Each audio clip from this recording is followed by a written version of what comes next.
Hello everyone. कैसे हैं आप लोग? Hope everyone fine. I am also fine. So let's start our today's video lectures, that is public policy video lecture 2। देखिए, public policy का video lecture 2 है। First में हमने मॉड्यूल 1 एंड मॉड्यूल 2 कवर किया था, एंड आज के इस वीडियो लेक्चर 2 में हम मॉड्यूल 3 कवर करेंगे, जो कि models of public policy making है। मतलब कि पब्लिक पॉलिसी मेकिंग में जितने भी मॉडल आते हैं उसको बेसिकली आज हम कवर करेंगे। और ये बहुत ही इंपॉर्टेंट है, क्योंकि जितने भी मॉडल्स होते हैं पब्लिक पॉलिसीज के, वो बेसिकली पूछे जाते हैं। एक एक को या दो क्वेश्चन मतलब कि फिक्स है मॉडल से होगा। तो देखते हैं हम पब्लिक पॉलिसी मेकिंग के मॉडल कौन कौन से हैं। तो हमारा फर्स्ट मॉडल वो है इंस्टीट्यूशनल मॉडल। देखिए, बहुत डीप में हमें नहीं पढ़ना है, बट हमें एक जनरल ओवरव्यू देखना है कि जैसे इंस्टीट्यूशनल मॉडल है, एलिट मॉडल है, ग्रुप मॉडल है, तो इस सब मॉडल में क्या बेसिक प्रोविजंस था। मतलब कि जो हम पब्लिक पॉलिसी बनाते हैं तो उसमें क्या ऐसा प्रोविजंस था कि इसको इंस्टीट्यूशनल बोला गया, एलिट बोला गया, ग्रुप बोला गया। क्यों? क्योंकि देखिए, पब्लिक पॉलिसी मेकिंग मतलब बनाने, जब हम पब्लिक पॉलिसीज बनाते हैं तो बनाने के रिगार्डिंग में क्या क्या मॉडल्स यूज हुआ है, किस तरह से यूज हुआ है, उसको हम बेसिकली अलग अलग नाम दे दिए गए हैं, तो उसको बोला गया है models of public policy making का है। तो हमारा जो फर्स्ट है, फर्स्ट मॉडल है इंस्टीट्यूशनल मॉडल। सी, जैसा इसका नाम क्लियर है कि इंस्टीट्यूशनल मॉडल। इंस्टीट्यूशनल मॉडल की मतलब कि जैसे हमारी गवर्नमेंट ऑफिसेस कोई भी पॉलिसी बनाती है तो उसको इंस्टीट्यूशनल मॉडल कहा जाता है। जैसे इनके साथ मान लीजिए कॉलेज में है, आपने कॉलेज में, आपके कॉलेज के रिगार्डिंग आपका कौन कौन पॉलिसीज बना सकता है? प्रिंसिपल, मैनेजमेंट एंड कमिटीज, ये सब क्या होंगे? पॉलिसीज बनाएंगे। तो क्या है कि इंस्टीट्यूशनल मॉडल है। मतलब कि जो गवर्नमेंट ऑफिसेस है, मतलब कोई भी एक फंडामेंटली जो होगा ऑथराइज पर्सन वही बनाएगा। तो वह इस तरह से बनाए गए पॉलिसीज को क्या बोला जाता है? इंस्टीट्यूशनल मॉडल बोला जाता है। So in simple word, institutional model is that in which policies are made by the government institution such as parliament, cabinet, ministries and court. Simple example, a school wants a new rule. Who makes it? Principal, oblique school management, oblique school committee, not the student. Similarly, public policies are made by the government institutions like national education policies, like this. Means अगर हम institutional की बात करें तो इसको बोला जाता है authority. अथॉरिटी मतलब एक गवर्नमेंट ऑफिस बनाएगी, कोई एक वेल स्ट्रक्चर्ड हमारा जो होगा इंस्टीट्यूशनल जो होगा इंस्टीट्यूशन बनाएगा, तो उसको बोला जाता है इंस्टीट्यूशनल मॉडल। लाइक देखिए, policies are fundamentally shaped, executed and institutionalised through formal government structure. तो फॉर्मल गवर्नमेंट स्ट्रक्चर का मतलब हमारे जितने भी गवर्नमेंट ऑफिसेस है उनके द्वारा हमारा जो भी पॉलिसीज एग्जीक्यूट किया जाएगा, शेप किया जाएगा, तो उसको बोला जाता है इंस्टीट्यूशनल मॉडल।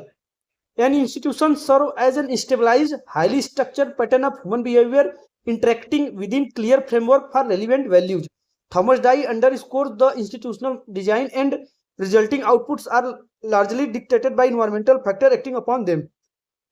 और इंस्टीट्यूशनल मॉडल में हमारे जो गवर्नमेंट ऑफिसेस है ये क्या करेंगे? ये सर्व करेंगे कि हमारे जो पॉलिसीज बनाया जाए और उसको एग्जीक्यूट किया जाए एक वेल ऑर्डर में, एक वेल स्ट्रक्चर्ड मैनर में।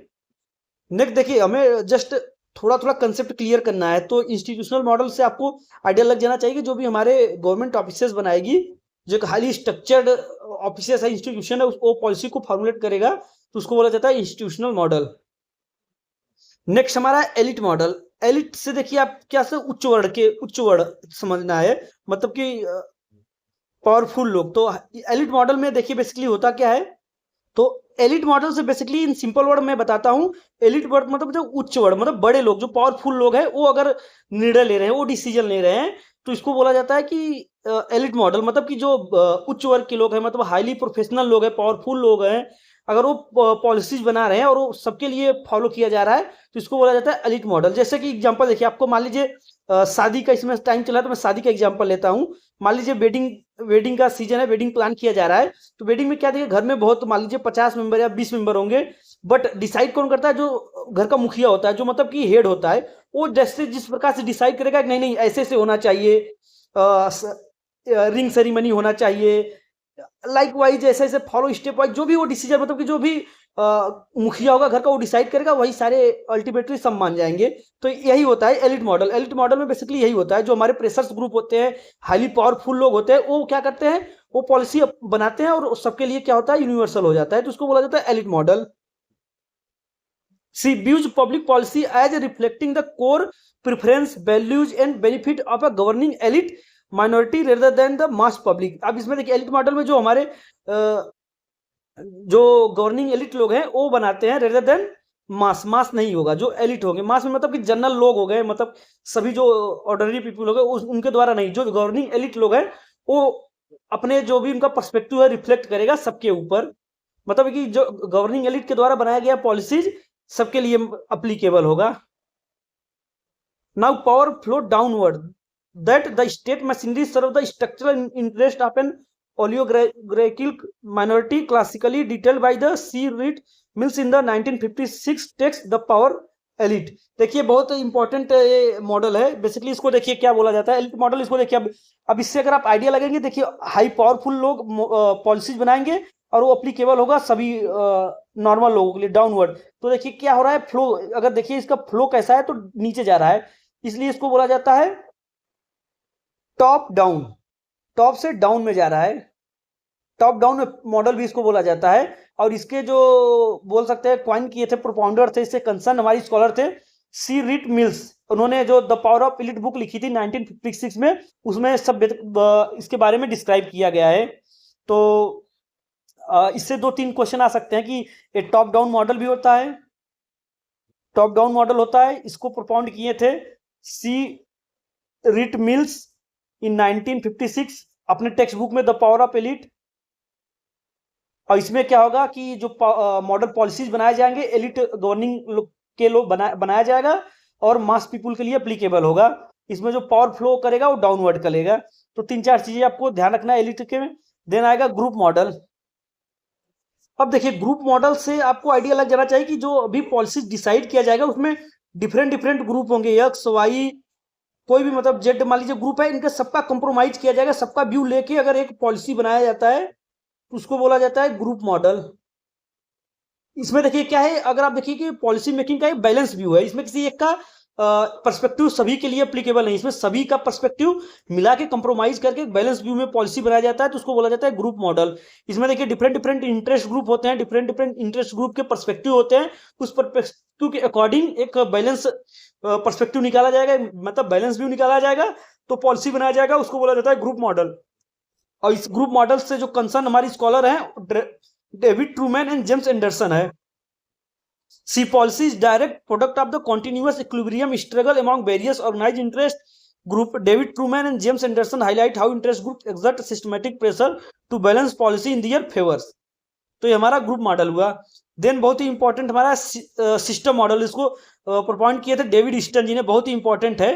सिस्टम मॉडल को प्रोपॉइंट किए थे डेविड ईस्टन। देखिए पहले तो एक स्कॉलर जो जिसके डिटेल डिस्क्राइब किए हैं उसके जो स्कॉलर है उनको पता होना चाहिए, जैसे आपके एलिट मॉडल के हो गए सी रीट मिल्स, ग्रुप मॉडल के होंगे डेविड ट्रूमैन, सिस्टम मॉडल के डेविड ईस्टन। तो इतना आइडिया होना चाहिए, बाकी इसका बेसिक प्रोविजंस क्या थे, इसमें क्या इसका कंसेप्ट है उतना आपको पता होना चाहिए। देखिए सिस्टम मॉडल जो कि प्रोपाउंड किया गया था डेविड ईस्टन के द्वारा, उन्होंने बताया था कि हमारा जो पब्लिक पॉलिसी होता है वो क्या होता है, आउटपुट होता है, गवर्नमेंट के द्वारा बनाया गया एक आउटपुट निकलता है। तो देखिए जैसे हमारे पीपुल हो गए वो क्या देते हैं, इनपुट देते हैं, और गवर्नमेंट उस इनपुट को क्या करता है, प्रोसेस करके एक आउटपुट देता है जो कि पब्लिक के लिए होता है, फिर उसका फीडबैक दिया जाता है कि पब्लिक पे कैसा इसका इफेक्ट किया, फिर उसके अकॉर्डिंग फिर से प्रोसेस किया जाता है इनपुट को और आउटपुट मिलता है। तो डेविड ईस्टन ने एक मतलब सिस्टमेटिक ढंग से पब्लिक पॉलिसी को समझाया है कि जो हमारे सिस्टम मॉडल होता है, जो पब्लिक पॉलिसी होता है, पॉलिटिकल सिस्टम होता है, पॉलिटिकल सिस्टम होता है जिसमें पॉलिटिशियन जो होते हैं वो इनपुट लेते हैं, पीपुल से इनपुट लेते हैं और गवर्नमेंट उस इनपुट को क्या करता है, प्रोसेस करता है, प्रोसेस करके आउटपुट देता है, मतलब आउटपुट हमारा वही पॉलिसीज बन के निकलता है। फिर उस पॉलिसीज का इंप्लीमेंटेशन होता है, फिर उसका इवेल्युएशन मतलब फीडबैक दिया जाता है कि कैसा इफेक्ट पड़ा पीपुल पे। तो बेसिकली इस तरह से समझाएं। आइए देखते हैं क्या होता है सिस्टम मॉडल। तो basically given by the David Easton, the system model explains public policy as the output of political system. It shows how people's demands enter the political system, are processed by the government and become policies. In simple understanding अगर हम देखें तो think of the government as a machine. अगर government को हम as a machine देखें तो people क्या है, पीपुल देते हैं, डिमांड देते हैं, एंड मशीन क्या करती है, उसको प्रोसेस करती है, एंड फाइनली जो आउटपुट निकलता है हमारा पॉलिसीज होता है। और क्या होगा, पॉलिसी पब्लिक के पास पहुंचेगा, उस पर देखा जाएगा क्या इफेक्ट है। तो अगर हम कंपोनेंट की बात करें तो जो हमारे डेविड सिस्टम मॉडल में जो कंपोनेंट्स होते हैं वो इस प्रकार से होते हैं। देखिए इनपुट होता है जिसमें क्या होगा, डिमांड्स एंड सपोर्ट होगा, पब्लिक का डिमांड होगा, इश्यूज होंगे, वही बेसिकली क्या होता है, डिमांड्स होता है। वो क्या होगा, पॉलिटिकल सिस्टम में प्रोसेस किया जाएगा। ये देखिए हमारा गवर्नमेंट है, गवर्नमेंट क्या है, पॉलिटिकल सिस्टम, मतलब कि इस जो डिमांड और इश्यूज को क्या किया जाएगा, एनालाइज किया जाएगा, एक सुटेबल पॉलिसी बनाया जाएगा, देन आउटकम्स निकलेगा। आउटकम्स क्या निकलेगा, हमारा output policies and decision government के। देन सिमिलरली वो देखा जाएगा कि हमारे पीपुल पे कैसा इफेक्ट डाला है। तो देखिए जो हमारा एक पॉलिटिकल सिस्टम है उसको बेसिकली ब्लैक बॉक्स बोला गया है, ब्लैक बॉक्स। अब बात आती है इनपुट में क्या क्या हो सकता है। इनपुट में देखिए बेसिकली आपका हो सकता है कि हमें जॉब चाहिए, जनता जॉब मांग रही है, बेटर एजुकेशन सिस्टम मांग रही है, इंप्रूव हेल्थ केयर मांग रही है। तो सब क्या हुआ, इनपुट हुआ, मतलब कि सोसाइटी के प्रॉब्लम हुए, इन्वायरमेंट से प्रॉब्लम को क्या किया, पिकअप किया। उस उसको क्या किया जाएगा, गवर्नमेंट अपने पॉलिटिकल सिस्टम में प्रोसेस करेगा, जिसको ब्लैक बॉक्स बोलते हैं। देखिए ब्लैक बॉक्स पूरे को नहीं बोला जाता है, पूरे को क्या बोला जाएगा, सिस्टम मॉडल बोला जाएगा। बट ओनली जो पॉलिटिकल सिस्टम है जिनमें मतलब कि इनपुट को प्रोसेस किया जाएगा उसको बेसिकली ब्लैक बॉक्स बोला गया। और आउटपुट निकल के आएगा हमारे, जैसे एजुकेशन के लिए न्यू एजुकेशन पॉलिसी आ गया, हेल्थ केयर के लिए कोई सैनिटाइजेशन प्लान आ गया, लाइक दिस कोई भी अगर पॉलिसी जाए उसको आउटपुट बोलेंगे। तो पॉलिटिकल सिस्टम में देखिए क्या क्या हो सकता है। हमारे ब्लैक बॉक्स में कौन कौन आएगा, ब्लैक बॉक्स में जैसे हमारा लेजिस्लेचर आ गया, एग्जीक्यूटिव आ गया, ब्यूरोक्रेसी आ गया, जुडिशरी सिस्टम आ गया। सब क्या है, यही सब तो क्या करेंगे, एनालाइज करेंगे और सुटेबल प्लान बनाएंगे। एंड देन आउटपुट में हमारा आ गया जैसे इंप्लॉयमेंट स्कीम्स आ गया, एजुकेशन पॉलिसीज आ गया, हेल्थ प्रोग्राम आ गया। देन फीडबैक दिया जाएगा, फीडबैक मिलेगा एक, फीडबैक में हो जाएगा पब्लिक ओपिनियन। पब्लिक ओपिनियन मतलब कि क्या न्यू एजुकेशन पॉलिसी से पॉलिसी पब्लिक के लिए बेटर है कि नहीं है, तो पब्लिक से ओपिनियन लिया जाएगा। इलेक्शन किया जाएगा, इलेक्शन हो सकता है, मीडिया रिपोर्ट हो सकता है, प्रोटेस्ट हो सकता है। तो ये सब बेसिकली फीडबैक बताता है कि क्या सही है गलत है। देन उसको फिर से री रिप्रोसेस किया जाएगा, फिर से नया पॉलिसीज बनाया जाएगा अकॉर्डिंगली। तो देखिए कभी कभी बोला जाता है ब्लैक बॉक्स क्या है, तो जहां जो हमारा पॉलिटिकल सिस्टम है जहां पे मतलब कि इनपुट को प्रोसेस किया जाता है उसको ब्लैक बॉक्स डेविड स्टर्न ने बोला है। और बाकी सारे चीज को क्या बोला गया, इन्वायरमेंट बोला जाता है। सिस्टम मॉडल मतलब कि इन्वायरमेंट, इन्वायरमेंट से हमें प्रॉब्लम को लिया, इन्वायरमेंट को आउटपुट दिया। तो ये पूरे टोटल हमारा क्या इन्वायरमेंट है। तो अगर कंपोनेंट की बात करें तो हमारा होता है environment, input, political system, output and feedback. तो टोटल डेविड स्टर्न के द्वारा दिया गया सिस्टम मॉडल है। तो बेसिकली सिस्टम मॉडल हमने देख लिया है। अब हम पढ़ते हैं मॉड्यूल 4। मॉड्यूल 4 में है decision making theories and models. अब डिसीजन मेकिंग, अब अभी हमने क्या बोला था, पॉलिसी को जो फॉर्मुलेशन के लिए जो मॉडल्स है उसको पढ़ा था। अब डिसीजन मेकिंग के थ्योरीज पढ़ेंगे और उसके क्या क्या डिसीजन मेकिंग के मॉडल्स हैं। अभी तक हमने पॉलिसी मेकिंग के मॉडल पढ़े, अब हमने डिसीजन मेकिंग के थ्योरीज और उसके मॉडल पढ़ेंगे। तो हमारा जो फर्स्ट डिसीजन मेकिंग थ्योरीज है वो है द प्योर रेशनल मॉडल है। डिसीजन मेकिंग थ्योरीज के उनके मॉडल जो है फर्स्ट प्योर रेशनल मॉडल है।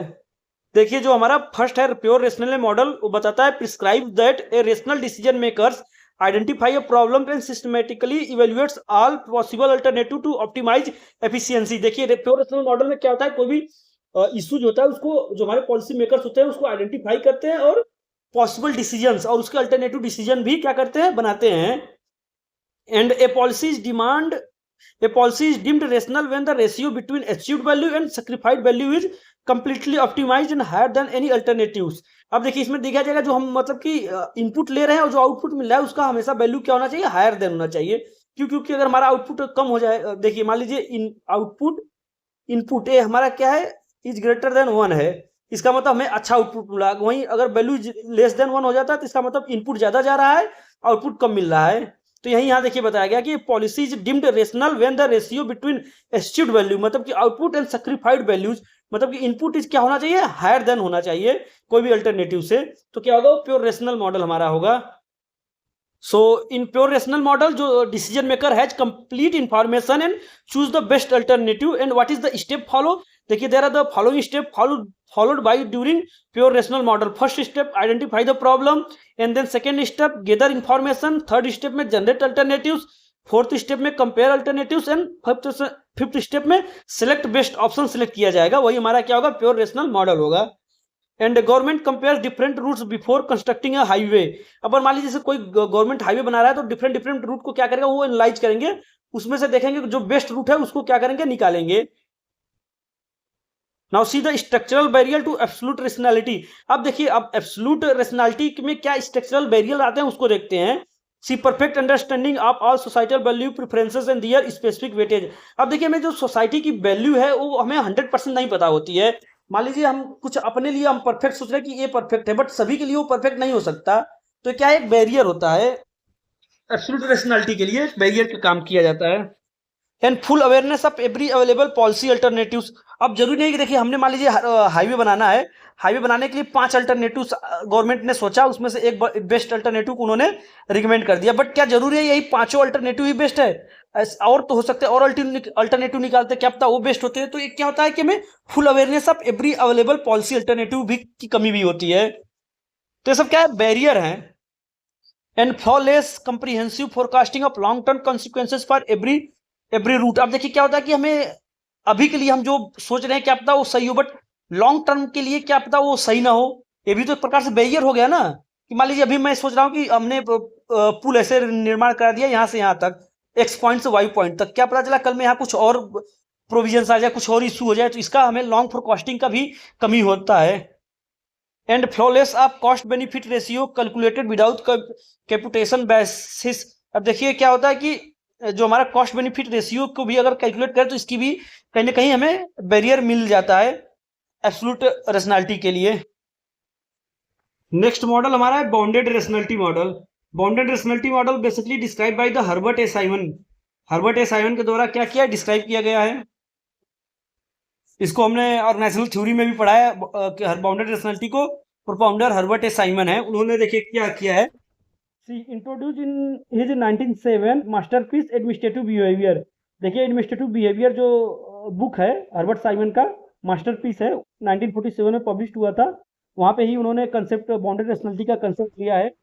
सी Simon demonstrated that human administrative behaviour is neither totally rational not totally irrational. अब देखिए जहाँ पे हमने प्योर रेशनल मॉडल की बात की, प्योर रेशनल मॉडल में क्या है, कहीं ना कहीं कमी है। कभी कभी कोई चीज एब्सोल्यूट नहीं हो सकता, कहीं ना कहीं क्या है लिमिटेड है। उसी चीज को हर्बर्ट साइमन ने क्या किया, स्टडीज किया है और फिर उन्होंने नाम दिया है बाउंडेड रेशनलिटी होता है। मतलब जो ह्यूमन बिहेवियर है क्या है, रेशनल है, ना कि फुल्ली क्या है, नाइदर टोटली रेशनल ना टोटली इरेशनल, उसी को बोला गया बाउंडेड रेशनलिटी है। मतलब कि अगर आप देखेंगे किसी भी ह्यूमन बिहेवियर या किसी भी इंसान के पास नॉलेज की लिमिटेड होता है, वो अपने जितना लिमिटेड नॉलेज है उसी के अकॉर्डिंग क्या होगा, डिसीजन ले पाएगा। ऐसा नहीं होता कि वो एब्सोल्यूट हो, सभी के लिए एब्सोल्यूट नहीं हो सकता, या लॉन्ग पर्सपेक्टिव के लिए वो डिसीजन एब्सोल्यूट नहीं हो सकता। इसीलिए हर्बर्ट साइमन ने क्या बोला, बाउंडेड रेशनलिटी नाम दिया, क्योंकि उसको बोला गया नाइदर टोटली रेशनल ना टोटली इरेशनल। उन्होंने एक टर्म दिया है जिसको बोला जाए सेटिस्फाइसिंग। सेटिस्फाइसिंग मतलब कि गुड इनफ, सेटिस्फाई इनफ, मतलब कि एक मान लीजिए कोई भी ह्यूमन बिहेवियर, कोई भी ऑफिशियल कोई भी डिसीजन लिया जा रहा है, क्या गुड गुड इनफ होगा, गुड इनफ होगा, बेस्ट तो नहीं होगा, बेस्ट नहीं होगा, बट क्या होगा, गुड इनफ होगा, मतलब सेटिस्फाइंग होगा, सेटिस्फाई करेगा। सी सेटिस्फाइसिंग ये पूछा जाता है, डायरेक्टली टर्म पूछा गया है। Satisficing rather than searching endlessly for a single absolute optimization, administrators select option that meet basic immediate threshold, that is good enough. Limits, decision making faces hard cognitive structural limits alongside data collection cost and tight timeless. अब क्या होता है कि हर एक देखिए अगर कोई भी पॉलिसी मेकर है उनके पास क्या होता है, लिमिट टाइम होते हैं, लिमिट नॉलेज होता है। तो इससे क्या होता है, जो भी हमें पॉलिसीज बनाया जाएगा वो गुड इनफ होगा, सेटिस्फाइंग होगा, न कि बेस्ट होगा। नेक्स्ट हमारा देखिए थर्ड नंबर जो हमारा मॉडल है वो है इंक्रीमेंटल मॉडल, जो कि प्रोपाउंड किया है चार्ल्स लिंडब्लूम के द्वारा।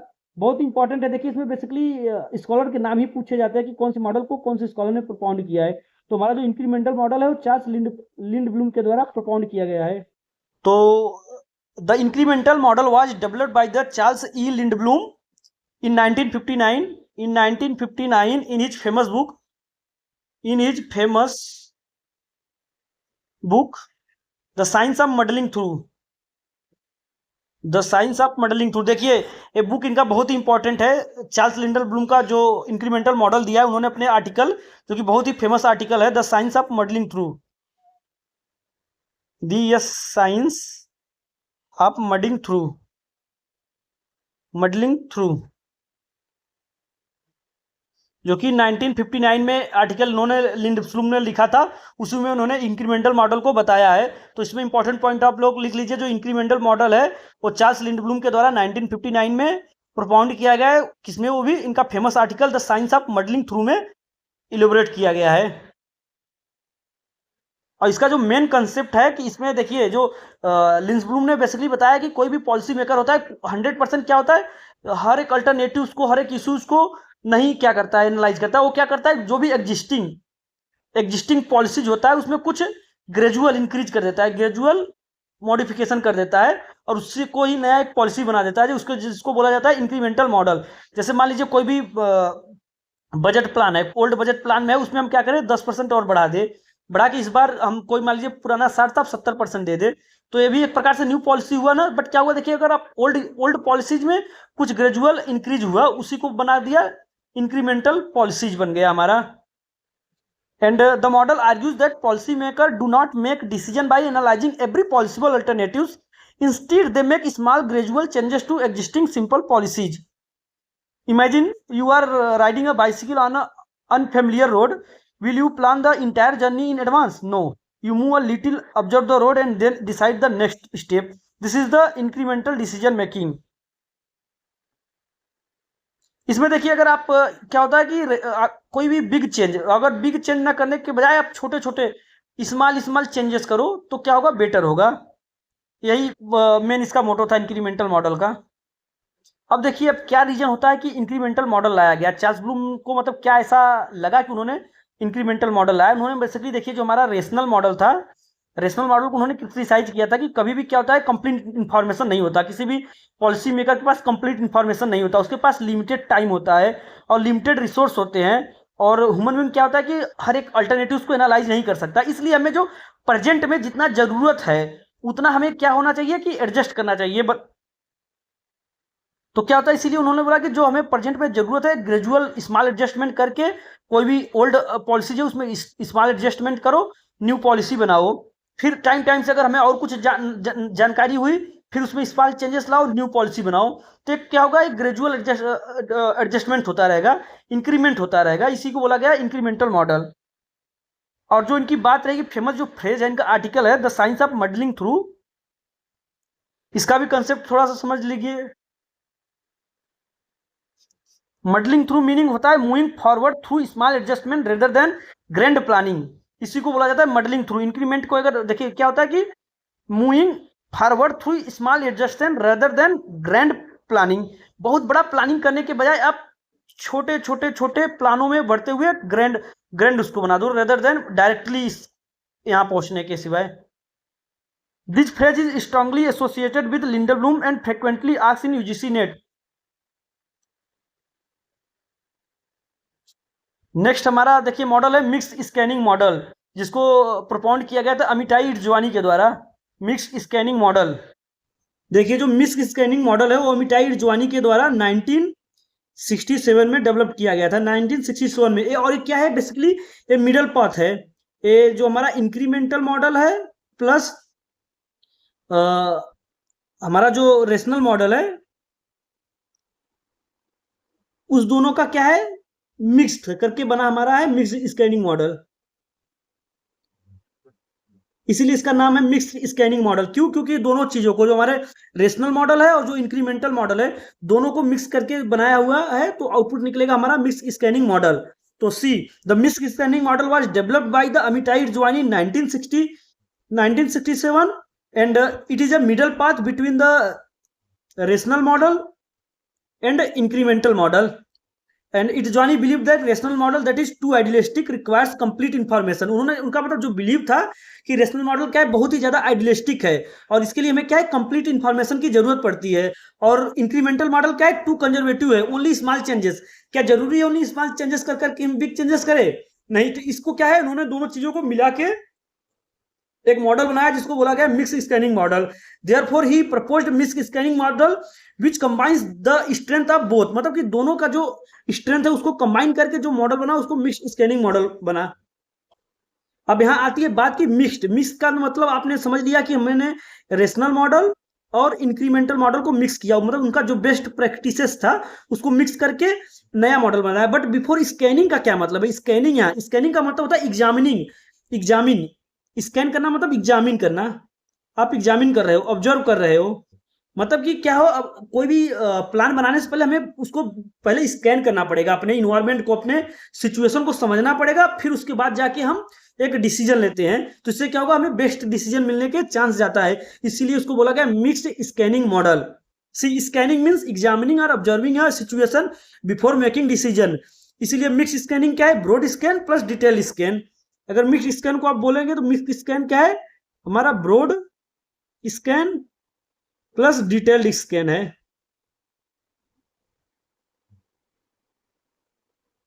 And see a brilliant synthesis combining high level macro oriented scanning for fundamental strategic choices with micro oriented highly localized scanning for small incremental steps. Bridges the gap between the blind detail of the incrementalism and unrealistic expectation of the rationalism. मतलब वही बताया कि जो gap between है, मतलब कि rational model में और इंक्रीमेंटल मॉडल जो गैप है उसको फिल करता है। And Hogwood and Gunn operationalise this with the 9 step prescription detail option forecasting में। नेक्स्ट हमारा जो मॉडल है उसको बोला जाता है गेम थ्योरी और मेटा पॉलिसी। गेम थ्योरी और मेटा पॉलिसी, देखिए मेटा पॉलिसी का मतलब होता है एक अम्ब्रेला पॉलिसी, जो बहुत बड़ा एक पॉलिसी होता है, उसके उसके अंदर छोटे छोटे हम क्या होते हैं, उसके अकॉर्डिंग पॉलिसी बनाए जाते हैं, तो इसी को मेटा पॉलिसी बोला जाता है। तो आप यहाँ पूरा पढ़ते हैं game theory and meta policy. तो देखिए जो हमारा गेम थ्योरी है बेसिकली जॉन ओन न्यूमैन के द्वारा प्रोपाउंड किया गया है। इसमें examine policy making as a strategic choice in highly competitive setting where outcomes depend fundamentally on the choice of two or more interdependent participants. देखिए देखिए basically game theory होता क्या है। Game theory is a theory of decision making that studies how two or more individuals, groups, organisations और countries make decision when the outcome of one depend on the action of other. In simple word अगर हम बोले तो I will decide my action after thinking about what the other person is like to do. इसमें basically क्या होंगे हम, मतलब कि जो भी इंडिविजुअल, दो से ज्यादा कोई हो या तो ग्रुप हो, सभी को क्या करेंगे, उनको एनालाइज करेंगे कि उनका एक्शन होगा अदर को कैसे अफेक्ट करेगा, उसके अकॉर्डिंग हम क्या है रूल बनाते हैं। तुम्हारा क्या होता है, गेम थ्योरी होता है, जिसको प्रोपाउंड किए थे जॉन वॉन एंड न्यूमैन ने। तो अब सेकंड हमारा है मेटा पॉलिसी, जो कि प्रोपाउंड किया गया था एजिकल ड्रॉर के द्वारा। तो मेटा पॉलिसी क्या होता है, अगर हम कोई भी पॉलिसी बना रहे हैं, उस पॉलिसी को बनाने के लिए अगर कोई पॉलिसी है तो उसको बोला जाता है मेटा पॉलिसी। क्योंकि देखिए हमारा ब्रॉड टर्म हो गया, ये हो गया मेटा पॉलिसी। अब इस पॉलिसी के अंतर्गत रह के हम, मतलब दायरे में रह के कोई पॉलिसीज बनाते हैं, तो हो गया छोटा वाला पॉलिसी। तो मतलब कि इस पॉलिसी को बनाने के लिए जो पॉलिसी हम फॉलो करते हैं उसको मेटा पॉलिसी बोला जाता है। Meaning of the meta policy in simple word, तो meta policy means a policy about policy. It does not directly solve a public problem, instead it provides the framework, principles, rules or guidelines within which other policies are formulated and implemented. In simple definition, meta policy is equal to policy for making policies. Now module 5 देखते हैं। Module 5 में basically हम policy implementation models पढ़ेंगे।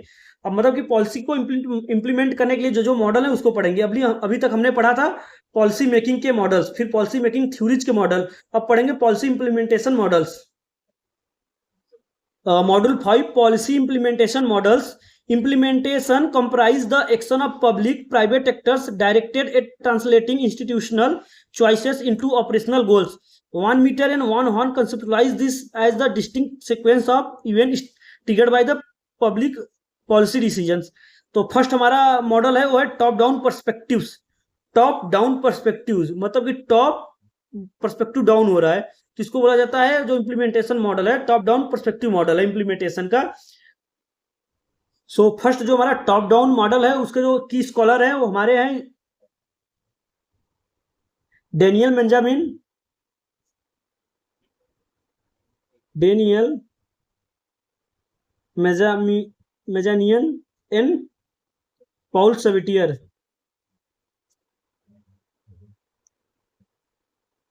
इन्होंने top down perspective को क्या किया है, डिस्क्राइब किया है। तो जो की स्कॉलर है आपको देखिए सब ध्यान है, सबको ध्यान रखना पड़ेगा जो जो मॉडल है किसने दिया है। तो top down perspective Daniel Mazmanian and Paul Sabatier ji ने दिया है।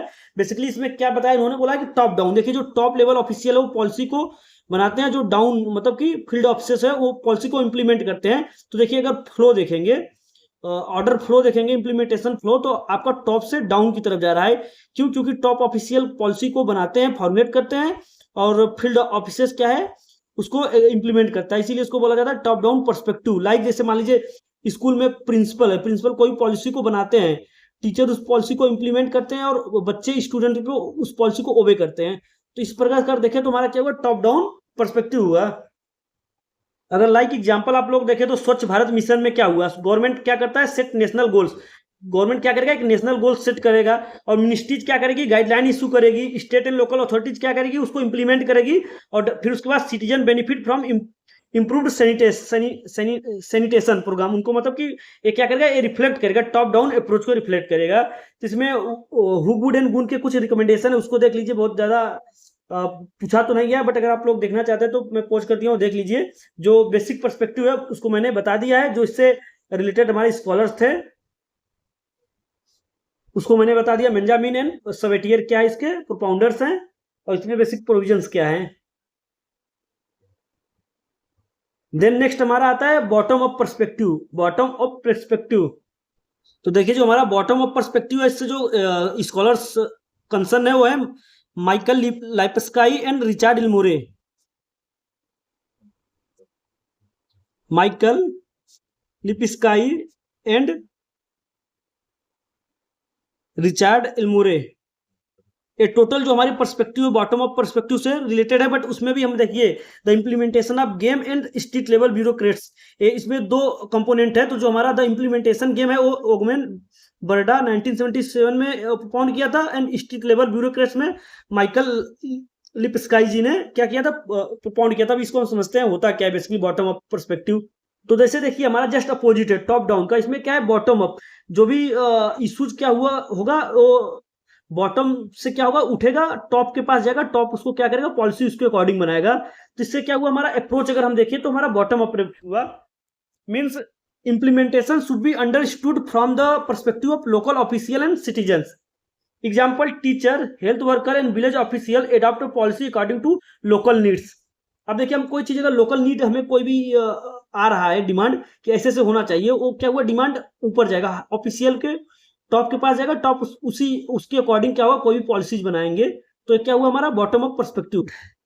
द इम्प्लीमेंटेशन गेम अगर देखिए जो ओगेन बर्डास जो कि 1977 में दिए थे, उसमें उन्होंने बताया था कि frame execution as highly dynamic series of games focused on bargaining, manoeuvring and persuasion.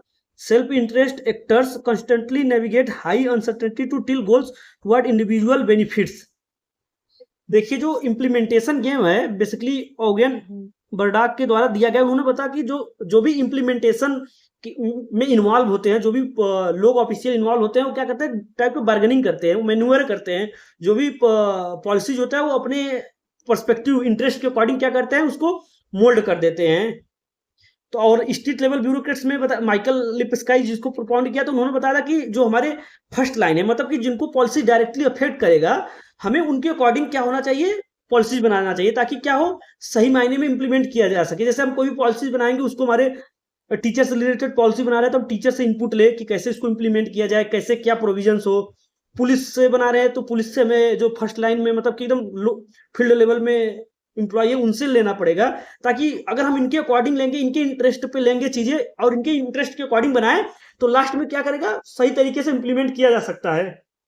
सी यहाँ पे देखिए जो स्टेट लेवल ब्यूरोक्रेट्स का कंसेप्ट दिया गया है माइकल लिपस्काई, जो कि टोटल बॉटम अप पर्सपेक्टिव के प्रोपाउंडर है। तो स्टेट लेवल ब्यूरोक्रेट्स का मतलब होता है फर्स्ट लाइन एजेंसी, मतलब फर्स्ट लाइन के जो एम्प्लॉय हमारे जैसे टीचर, पुलिस, सोशल वर्कर, ये हुआ। तो जो भी पॉलिसीज होनी चाहिए इनसे कंसर्न होनी चाहिए, इनसे मतलब कि हमें इनपुट लेना चाहिए। इस प्रकार से इन्होंने क्या किया है, एम्फेसाइज किया है।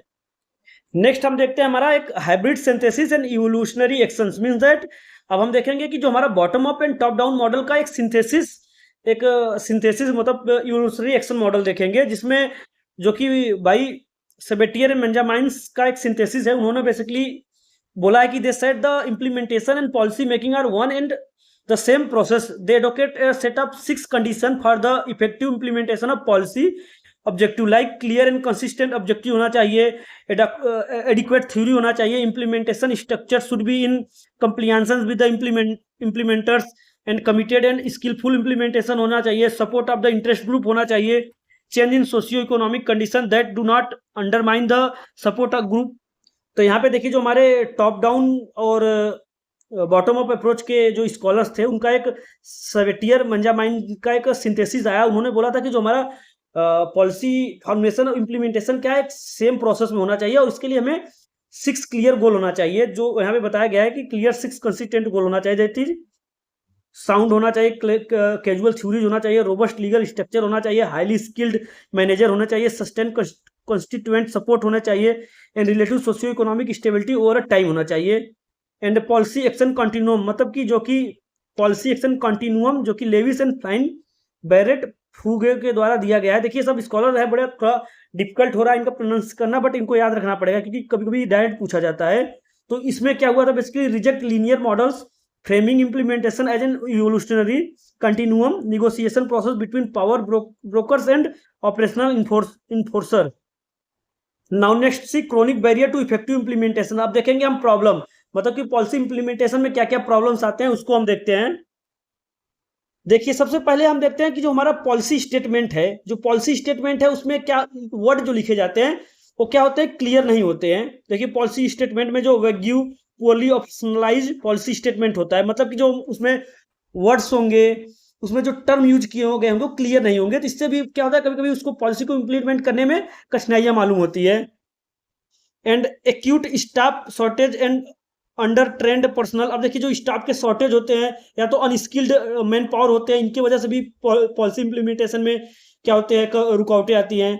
एंड पॉलिटिकल प्रेशर हो सकता है, इंटरेस्ट ग्रुप हो सबवर्जन हो सकता है, absolute lack of strategic institutional vision हो सकते हैं, drafting flaw inducting instant legal blockage, deep financial और physical infrastructural deficit, inter agency turf conflict and zero coordination, missing checks balance and localize accountability. तो ये कुछ क्या है बैरियर्स है जो कि पॉलिसी इंप्लीमेंटेशन में रुकावट बैरियर करते हैं, ऑब्स्ट्रक्शन करते हैं।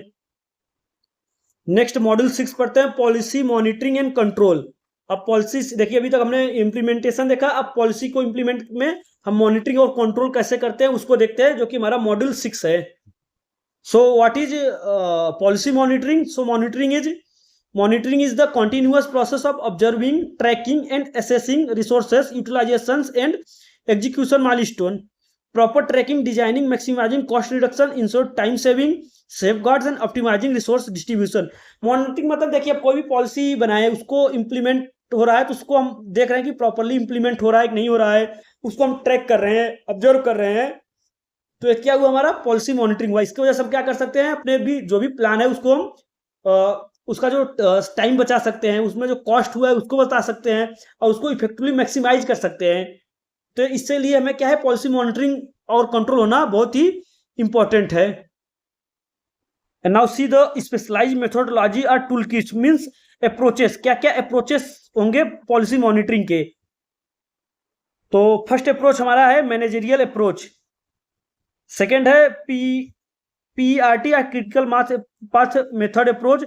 अब उसका देन हम उनका दोनों का पैराडिग्म कंपैरिजन देखेंगे। तो देखिए जो हमारा पीईआरटी बहुत ही इंपॉर्टेंट है, इसको बोला जाता है प्रोग्राम इवेल्युएशन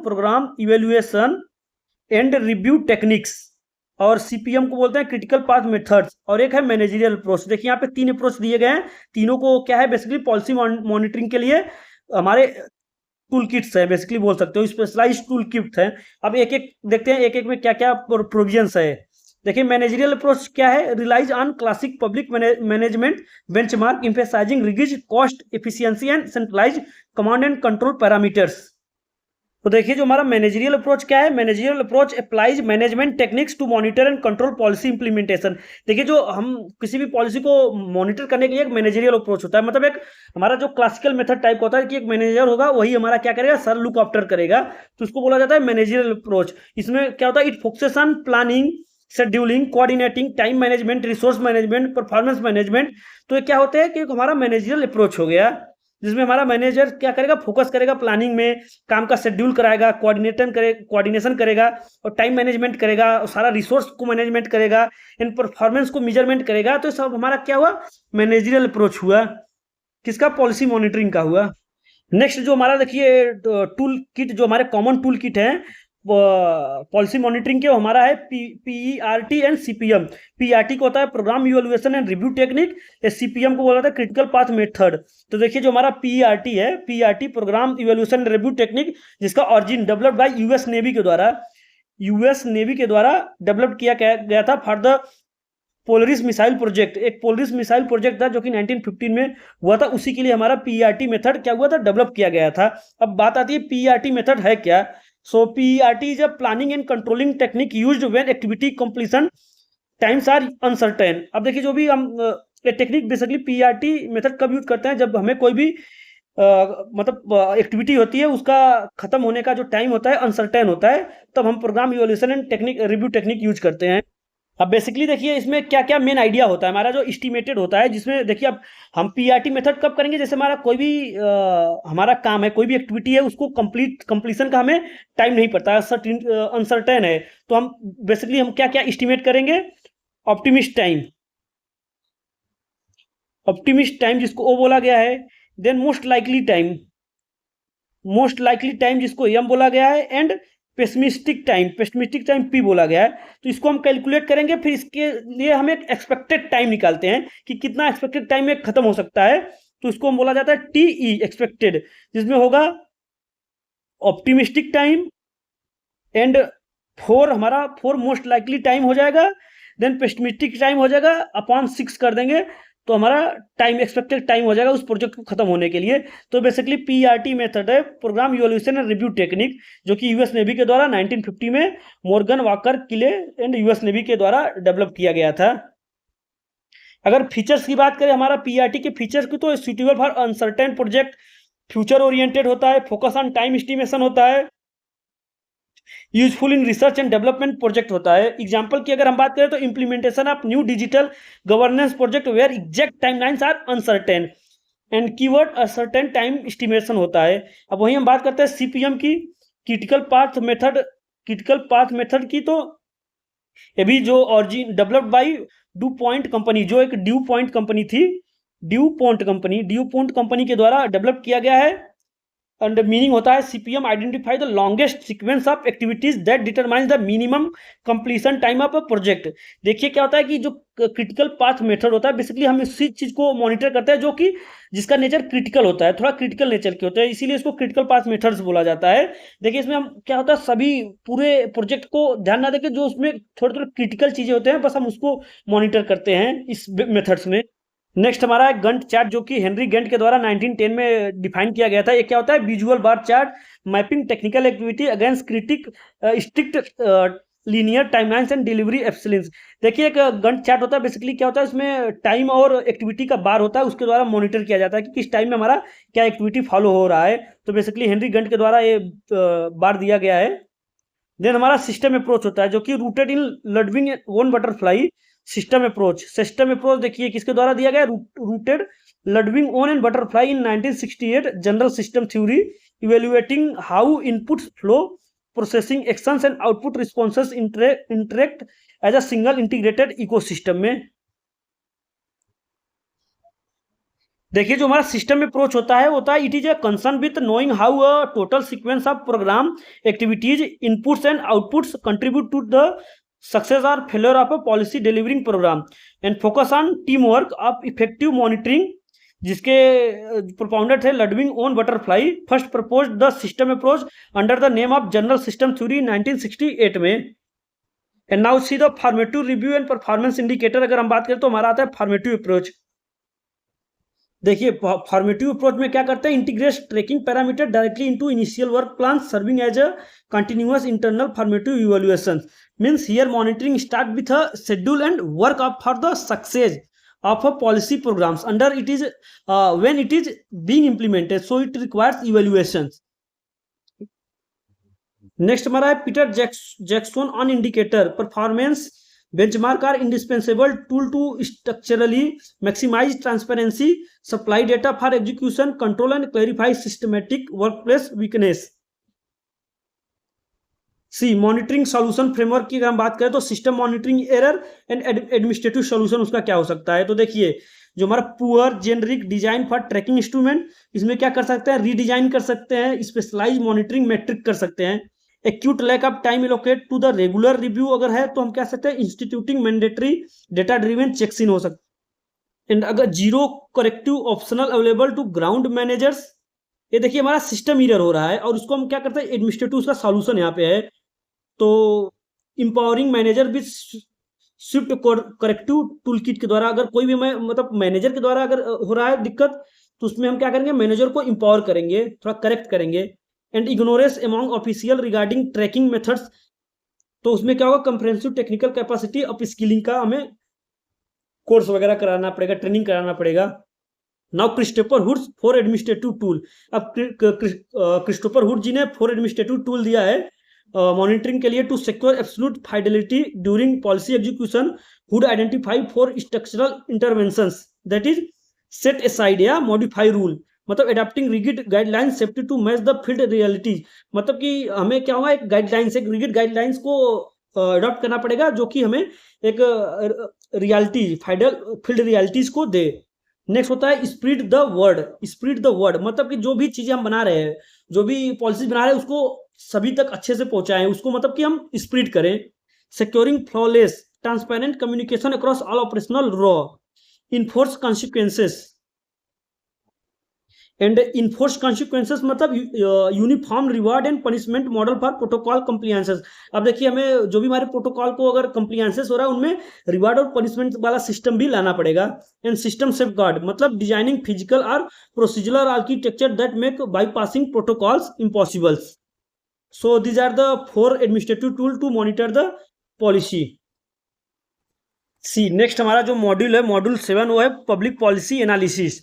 देखिए अभी हमने पब्लिक पॉलिसी मॉनिटरिंग तक पहुंच गया, पहले इम्प्लीमेंटेशन, उसके बाद मॉनिटरिंग, अब पढ़ेंगे एनालिसिस। तो पब्लिक पॉलिसी एनालिसिस बेसिकली होता क्या है, तो बाय थॉमस डाई, जो कि एक्सप्लेनेशन रेदर देन प्रिस्क्रिप्शन, ये होता है हमारा एनालिसिस, मतलब कि explanation rather than prescription, search for the cause and consequences of public policy to develop and test the general proportion about the causes and consequences of public policy, तो होता है हमारा एनालिसिस। तो इन सिंपल अगर हम बोले पब्लिक पॉलिसी एनालिसिस क्या होता है, तो public policy analysis is the systematic study and evaluation of public policy to determine whether they are effective, efficient and capable of solving public problem. इसका मतलब एनालिसिस हम कर रहे हैं, जो भी हमने पब्लिक पॉलिसीज बनाए थे उसको हमने इंप्लीमेंट कर दिया, इंप्लीमेंट के बाद उसको हमने देखिए मॉनिटर भी किया, अब उसके बाद उसको हम इवेल्युएट कर रहे हैं। इवेल्युएट मतलब क्या होता है, उसको स्टडी कर रहे हैं कि जो हमारे पॉलिसीज हैं वो क्या इफेक्टिव थे, क्या कैपेबल थे, जो हम जिस पर्पज के लिए उसको बनाए थे वो उसको सॉल्व करने के लिए कैपेबल थे कि नहीं थे। तो ये है हमारा public policy analysis. In simple अगर हम डिफिनेशन देखें तो policy analysis mean examining a policy before और after implementation to find out whether it work, how it work and how it can be improved. This is public policy analysis overview, मतलब कि हम उसको before implementation analysis कर रहे हैं and after implementation analysis कर रहे हैं, और उसको स्टडी भी कर रहे हैं कि इसको और कैसे तरीके से इफेक्टिव बनाया जा सके। तो वहां टर्म आता है हमारा policy evaluation, means evaluation is the activity through which we develop an understanding of the merit, worth and utility of a policy. मतलब इवेल्युएट कर रहे हैं कि एक अंडरस्टैंडिंग जनरेट कर रहे हैं कि जो हमारा पब्लिक पॉलिसी है क्या वो वर्थ है, उसका मेरिट है, यूटिलिटी यूटिलाइज हुआ है कि नहीं है। तो इसको थॉमस डाई ने डिफाइन किया है, policy evaluation is the learning about the consequences of public policy. मतलब कि पॉलिसी इवेल्युएशन मतलब हम पब्लिक पॉलिसी का consequences, मतलब आउटकम को अगर हम देखते हैं, पढ़ते हैं, समझते हैं, तो हमारा क्या होता है, पब्लिक पॉलिसी इवेल्युएशन होता है थॉमस डाई के अकॉर्डिंग। एंड नेक्स्ट हमारा है Frohock has given 4 aspect of evaluation. अब देखिए इवेल्युएशन में बेसिकली क्या क्या एक्सपेक्ट इन्वॉल्व है, तो फ्रॉनहॉक ने बेसिकली 4 एस्पेक्ट दिए हैं कि अगर मान लीजिए हम इवेल्युएशन करें तो उसमें हम क्या क्या चीजें चेक करेंगे, एक्सपेक्ट क्या क्या है, क्या क्या एक्सपेक्ट उसका रहेगा कि हमें ये पैरामीटर चेक करना है। तो पहला हमें देखना है इक्विटी। इक्विटी मतलब क्या होता है, इक्विटी मतलब होता है fair and just distribution of benefits and solution to the problems. हम देखते हैं कि जो हमारा पॉलिसीज बनाया है उसमें इक्विटी है कि नहीं, फेयर एंड जस्टिसेबल डिस्ट्रीब्यूशन हुआ है कि नहीं स्कीम का, उसको चेक करेंगे। एंड एफिशिएंसी चेक करेंगे कि जिस पर्पस के लिए हमारा पॉलिसीज बनाया था वो एफिशिएंट था कि नहीं था। एंड पेरेटो ऑप्टिमैलिटी चेक करेंगे। पेरेटो ऑप्टिमैलिटी बहुत इंपॉर्टेंट है, इसको राइट डाउन कर लीजिए, एमसीक्यू में डायरेक्ट क्वेश्चन आ सकता है कि पेरेटो ऑप्टिमैलिटी दे देगा, नीचे दे देगा क्या होता है इसका मतलब। तो पेरेटो ऑप्टिमैलिटी का मतलब होता है कि allocation of resources in an economic can be made such that at least one individual gains and no individual left for such a charge। मतलब पेरेटो ऑप्टिमैलिटी होता है कि इस प्रकार से हम इकोनॉमिक डिस्ट्रीब्यूशन करें कि वो हर एक इंडिविजुअल क्या हो कि बहुत ज्यादा उसको गेन ना हो, बट क्या हो छूटे भी ना, लॉस भी ना हो। तो ये होता है Pareto optimality. And public interest check करते हैं कि क्या जो हम स्कीम बनाए थे, जो हमने पॉलिसीज बनाए थे, वो पब्लिक इंटरेस्ट के अकॉर्डिंग था कि कहीं ना कहीं क्या था, वो बोल सकते हैं ना फ्रूटलेस तो नहीं था, ऐसा है कि किसी भी यूटिलाइजेशन के लिए नहीं था। तो ये कुछ ये एक्सपेक्ट है फ्रोनहोक ने के द्वारा दिए गए थे। Now see, Suchman identified 5 dimension for evaluating success and failure. अब सुचमन ने मतलब कि कुछ 5 डायमेंशन दिए थे कि हम कोई भी पब्लिक पॉलिसीज के सक्सेस और फेलियर को हम डिटरमाइन कर सकते हैं। कैसे? इफर्ट्स के द्वारा, उसमें कितना इफर्ट्स लगाया गया है, उसका परफॉर्मेंस क्या है, एडिक्वेसी देख के, इन प्रोसेस को देख के, इन एफिशिएंसी को देख के हमें क्या है, उसके फेलियर एंड सक्सेस को हम डिटरमाइन कर सकते हैं। And now see the types of public evaluation. अब क्या क्या टाइप्स है पब्लिक इवेल्युएशन के? तो हमारे देखिए टाइप है evaluation by the operating staff, मतलब कि जो स्टाफ है जो प्रोग्राम को ऑपरेट कर रहे हैं उनके द्वारा इवेल्युएशन होता है। एक तो होता है इवेल्युएशन बाय स्पेशलाइज्ड स्टाफ, मतलब कि अलग से स्पेशलाइज्ड स्टाफ बुलाए जाते हैं और वो क्या करते हैं, उसको इवेल्युएट करते हैं। या तो इवेल्युएशन बाय पार्लियामेंट्री कमिटीज बनाई जाती है, वो इवेल्युएट करते हैं। तो ये क्या है, बेसिक 3 टाइप के है पॉलिसी इवेल्युएशन है। तो this is the all about public policy analysis, in which हमने सारा जो पब्लिक पॉलिसी से रिलेटेड एस्पेक्ट थे, जो भी हमारे कीवर्ड्स थे, जो भी हमारे सिलेबस में कंटेंट थे, सब कुछ कंप्लीट कर दिया है। तो आई होप अभी आप लोग को जो यूजीसी नेट पब्लिक एडमिनिस्ट्रेशन का सिलेबस है पब्लिक पॉलिसी का, उसके पर्सपेक्टिव से आप लोग का मैक्सिमम कवर हो गया है। अगर आप लोग को पीडीएफ, ये वाला पीडीएफ चाहिए तो आप लोग कमेंट सेक्शन कर दीजिए, मैं आपको भेज दूंगा। और देखिए अभी टाइम कम है तो इसलिए ज़्यादा डिटेल में मैं मतलब नहीं जा रहा हूँ डीप में, बट एक डिटेल्ड मैनर और सिस्टमेटिक मैनर में है कि आपके जो एग्जाम पर्सपेक्टिव से सब चीज़ मैंने कवर कर दिया है। आई होप आप लोग को लाभदायक होगा। आप एग्जाम दे के आएंगे तभी पता चल पाएगा, ऐसे कहने से कोई मतलब नहीं है।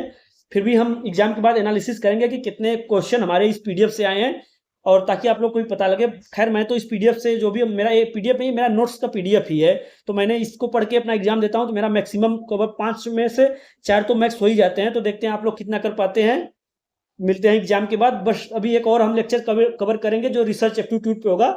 देन उसके बाद कुछ हम MPYQ जो वगैरह सॉल्व करा देंगे, ताकि देखिए अभी टाइम कम है तो सब कुछ कवर नहीं कर पाएंगे। तो होप है आप लोग अपने से कुछ 2-4 टॉपिक जो बचे हों, जैसे स्टेट एडमिनिस्ट्रेशन है, डिस्ट्रिक्ट एडमिनिस्ट्रेशन है, लोकल एडमिनिस्ट्रेशन है, और फिर भी मैं ट्राई करूंगा कुछ और सरप्लस जो भी हमारे हो सके कवर कर दूंगा। Best for your exam. So thank you.